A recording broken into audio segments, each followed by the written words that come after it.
Es, lo voy a leer, tengo aquí la chuleta, historiador por la Universidad Complutense de Madrid, perito en epigrafía romana y recreador histórico del grupo Hispania Romana. Bueno, se escucha bien, ¿verdad? Sí. Gracias.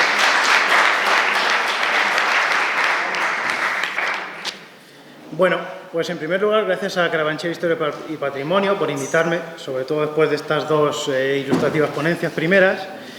Y bueno, lo que vamos a intentar hacer es responder a una pregunta, pues en principio muy básica. ¿Qué es Carabanchel? ¿Qué tenemos aquí en Carabanchel? La respuesta en realidad es bastante simple. No lo sabemos. A día de hoy no lo tenemos claro y no lo podemos tener claro. Pero claro, lo que sí que podemos hacer hoy, esta tarde, es ver un poquito el contexto general, no solo de Carabanchel, sino del Madrid en época romana. Yo me voy a centrar en época romana, pero tengamos en cuenta esos ópida carpetanos que tenemos, por ejemplo. A ver. Bueno, esos ópida carpetanos que tenemos, por ejemplo, en el Cerro de la Gavia, que es un cerro que está por aquí, más o menos. Tenemos en la zona de Leganés, más o menos por aquí. Tenemos en Miralrío, en Rivas. Bueno, yo ya digo, me voy a centrar solo en la parte romana. ¿Qué tenemos en Madrid en época romana? Pues tenemos todos esos puntitos que vemos ahí. Yo los voy a pasar muy rápido porque lo que me interesa es ver el contexto general y luego ver las distintas hipótesis que se han planteado desde el descubrimiento en el siglo XIX hasta hoy en día. Vamos a ver cuáles se han podido ya descartar y en cuáles nos estamos moviendo ahora. Así que, bueno, pues vamos a ver.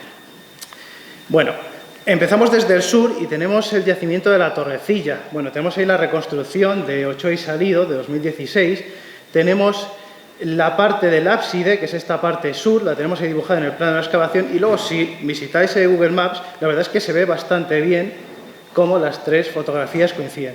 Esto sería una villa romana que está en la carretera de San Martín de la Vega, a la altura, bueno, entre Perales del Río y el Cerro de la Marañosa. De hecho, es curioso cómo a lo largo de la historia se han ido aprovechando los vados naturales del Manzanares. Bueno, por aquí también pasa el arroyo Culebro, porque el vado en esta parte es la Cañada Real, es decir, la puerta de entrada de esta villa porticada, que tiene unas dimensiones entre 32, 31 más o menos, cada uno de los lados difiere unos metros, pero bueno, en torno a ese patio porticado, pues la entrada de la villa da justo a lo que hoy sería el paso de la Cañada Real por el Manzanares. Si seguimos ascendiendo, tenemos la villa de Villaverde, que quizá sea la más conocida, quizá por esa foto de aquí abajo, un poquito icónica, donde tenemos pues a la maquinaria destruyendo lo que era la villa. Esta villa se conoce desde los años 20. Esta, si no recuerdo mal, es descubierta por Fidel Fuidio y luego un poquito después excavada por Pérez de Barradas, donde se documentan dos villas, una siglo I o II, luego hay una especie de abandono durante el siglo III, especialmente en la segunda parte del siglo III, y luego una villa tardorromana, que es la que reconstruye en ese dibujo Pérez de Barradas. Aquí la verdad es que se constatan bastantes restos, tenemos tégulas, es decir, las tejas de época romana, con antefijas y los moldes, es decir, unos remates con forma de cabeza humana que estaban colocados en las tejas, tenemos la cabeza de Silano, tenemos partes de mosaico, y bueno, pues hoy estaría situada pues donde está esa fotografía más o menos, es el edificio de Novosur en Villaverde. Justo detrás teníamos el paso, el nudo super sur de la M40, justo al otro lado tendríamos el tanatorio de la M40, es decir, ahí lo tenemos. Seguimos ascendiendo y llegaríamos hasta el puente de Segovia, otro de los pasos del río, donde, bueno, a raíz del soterramiento de los túneles de la M30, se lleva a cabo una excavación muy pequeñita, porque aquí luego se construye uno de los colectores de los túneles de la M30, con lo cual esto ya no está. Bueno, son apenas 162 metros cuadrados los que se excavan, pero tenemos la suerte de que pasan por diferentes habitaciones de lo que se presupone, porque en todos los casos tenemos que hablar de que se presupone, una villa romana. Tenemos ahí un dibujo genérico de una domus o de una villa romana, y dibujado en rojo, pues un esquema así muy básico de por qué zonas pasaría esta excavación de apenas 162 metros cuadrados. Es decir, por el atrio, por el peristilo y por uno de los cubícula, estos recintos, estos despachos o habitaciones, dormitorio, de bueno, pues una presunta villa. Nos vamos un poquito, nos desviamos, ascendemos por el arroyo Meaques. La verdad es que los arroyos de Madrid que desembocan en el Manzanares son bastante importantes a la hora de configurar el territorio. Tenemos en la Puerta de Batán, más o menos a la altura de Puerta del Ángel, por ahí, a la altura del metro, tenemos también documentada una villa también de esta época de comienzos del siglo XX, por Fidel Fuidio también. Tenemos una excavación unos años después por Pérez de Barrada que documenta una serie de cosas, pero hasta 2017, 2019, esos años, se hace una excavación siguiendo estos primeros datos de Pérez de Barradas. Ahí se documentan de que, claro, lo que tenemos entre medios es una guerra civil y esto es zona de trincheras. Bueno, pues por ejemplo Pérez de Barradas documentaba una pileta, una especie de depósito de agua con opus igninum en la base para retener el agua. Bueno, pues en 2017, 2019 ya no está, ya no existe. Lo que sí se documenta, por ejemplo, es un rudus, es decir, un pasillo de una serie de habitaciones que creo que no están bien excavadas, pero bueno, un rudus, es decir, un pasillo formado con cantos rodados que se presupone pues, de la zona cercana. Bueno, si ascendemos hasta la zona de Somosaguas, hasta donde está la Facultad de Ciencias Políticas, ahí lo que tenemos es, aparentemente, porque la excavación es de 2019 y todavía se ha excavado muy poquito, ya veremos si se sigue excavando, es un presunto castra, es decir, un campamento militar romano, un presunto.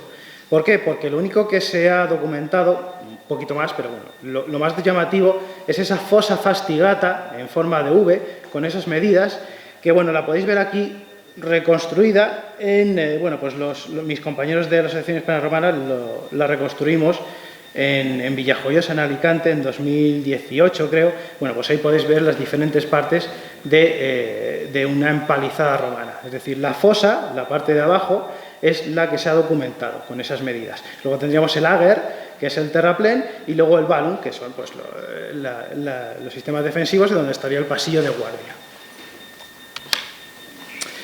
Bueno, también podemos hablar de epigrafía en la ciudad de Madrid.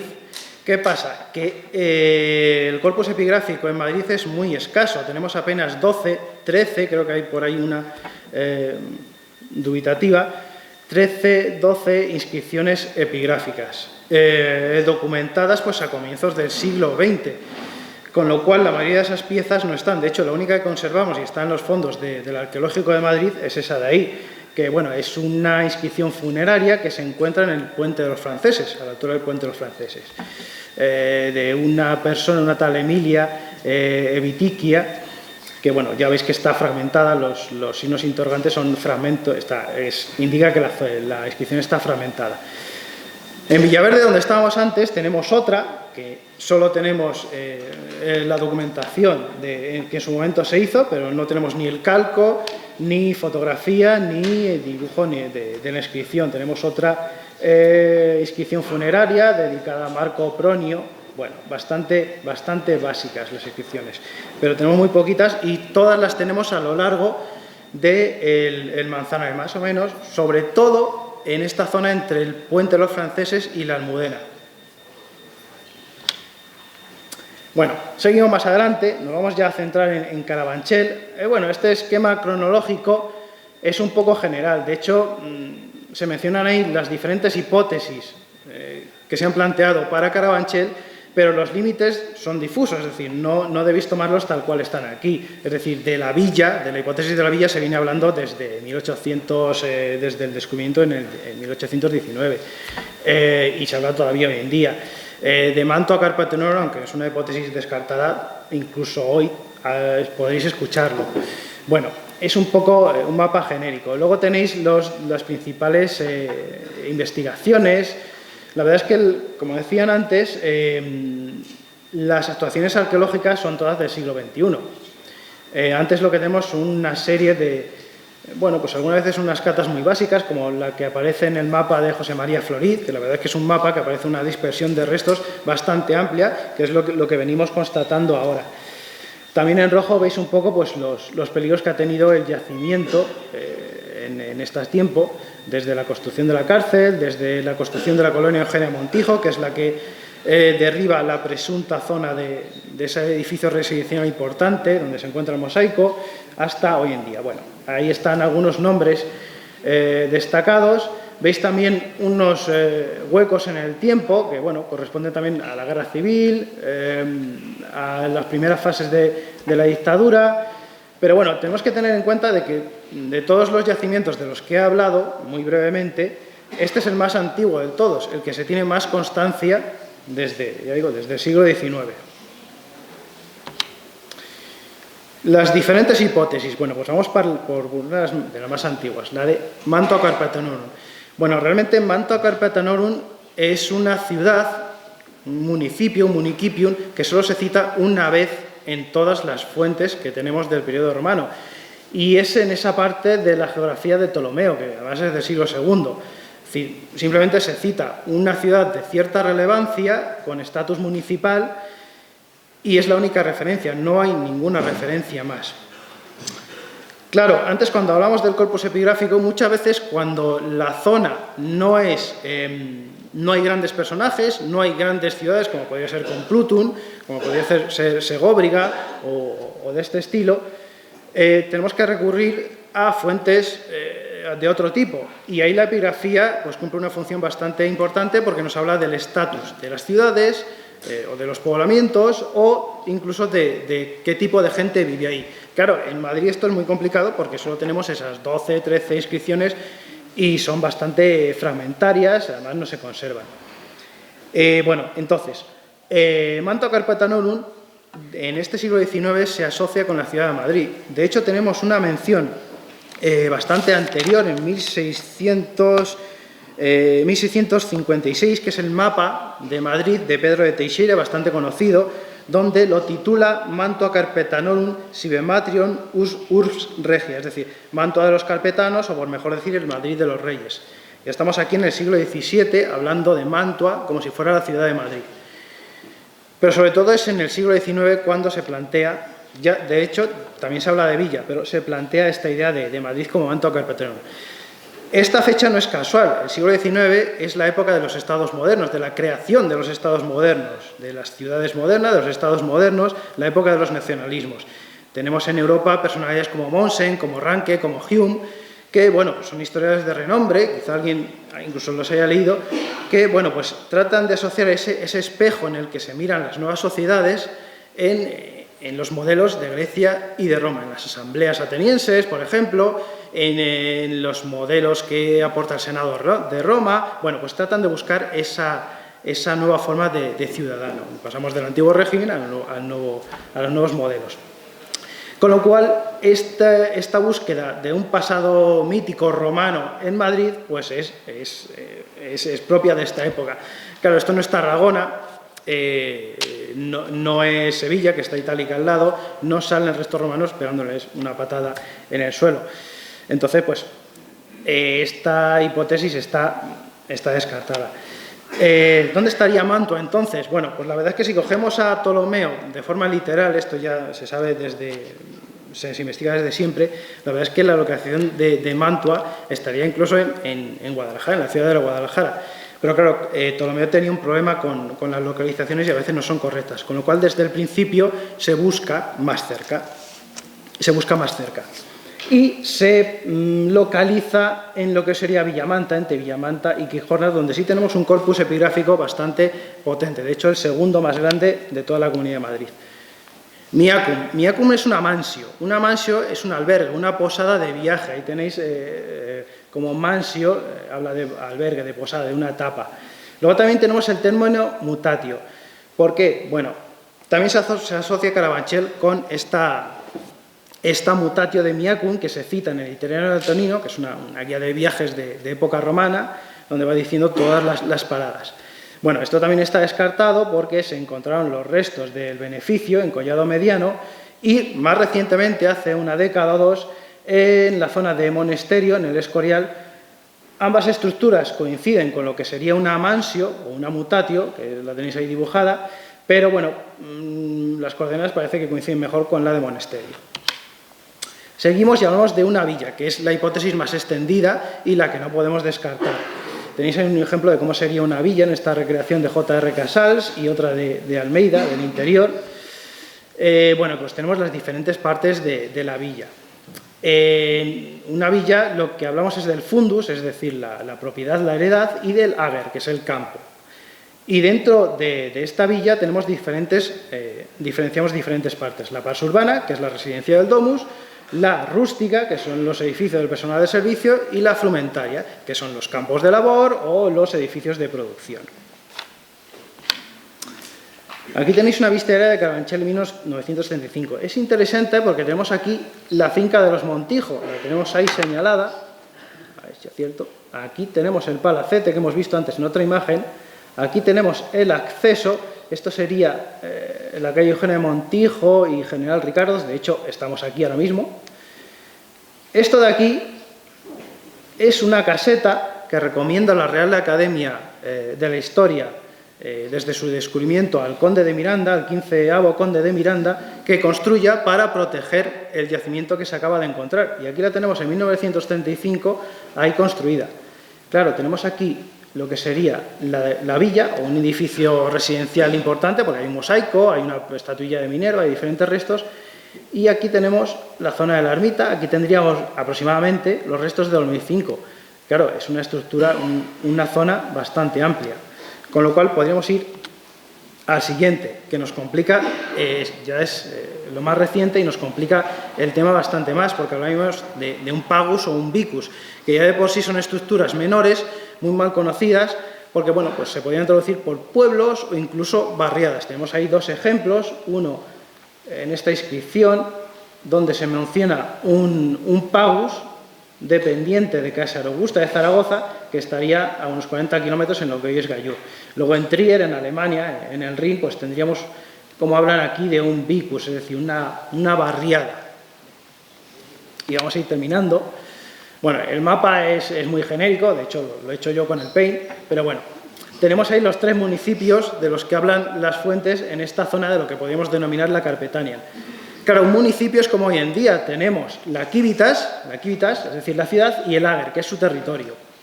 Tenemos Complutum, dependiente de Casa Augusta, de Zaragoza, y los otros 2 municipios, Titucia y Mantua, dependientes de Cartagena, el Conventus Cartaginesis. Claro, estos yacimientos que hemos visto del Manzanares pues se situarían en tenemos ahí la propuesta de Abascal Palazón y Bermúdez Sánchez, en el de Titucia, que de hecho es el más grande de todos. Tenemos ahí también Mantua, que podemos ver el territorio. En amarillo tenéis dibujadas las vías del itinerario de Antonino que pasan por aquí. La 24, que es la que nos interesa, sería esta de aquí, que sube y asciende por aquí. Por aquí estaría Miacum, más o menos. Aquí, por ejemplo, tenemos la villa de Carranque, justo en el límite. Bueno, se han hecho diferentes propuestas.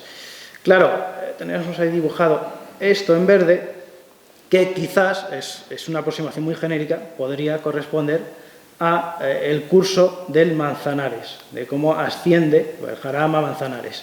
Tenemos ahí Carabanchel y volvemos al principio y a la epigrafía, que es realmente lo mío. Tenemos aquí el puente de los franceses, tenemos aquí una que se encontró en la zona de la Almudena, esta es la mayor zona de inscripciones, y luego tenemos aquí la de Villaverde. Claro, ¿dónde se sitúan las inscripciones funerarias? Porque Roma lo que tiene es que quiere recordar a sus fallecidos y por ello las inscripciones, los monumentos funerarios se colocan en sitios por donde va a pasar la gente, es decir, en las entradas y en las salidas. Con lo cual, bueno, pues quizá podríamos pensar, ya estamos especulando totalmente, pero podríamos pensar que tendríamos el Manzanares como vía. De hecho, hemos estado viendo las vías, como van todas en torno al yacimiento, que Carabanchel está un poco más a lo alto, y el Batán también. Pero bueno, veríamos cómo tendríamos ahí un paso, un divertículos, es decir, una vía secundaria, que de hecho, quizá no tanto como la he dibujado aquí, pero ya la mencionan Abascal Palazón y Bermúdez Sánchez, más o menos este tramo de aquí es el que mencionan ellos, que conectaría o no con la 24 más arriba o no, pero bueno, sería desde luego es una zona de paso, porque las inscripciones funerarias se colocan ahí, y es decir, por ahí es donde entra y sale la gente y lee a los fallecidos y por eso los recuerda.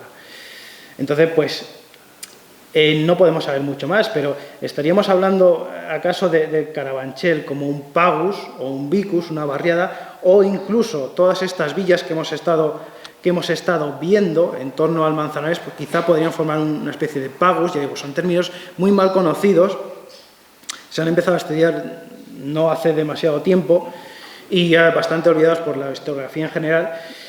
Y bueno, pues quizás sería la opción más posible, sin descartar la villa, porque claro, podemos tener un pagus que nace en torno a una villa. Y bueno, pues hasta aquí lo hemos llegado, dejándolo todo con más dudas que al principio todavía.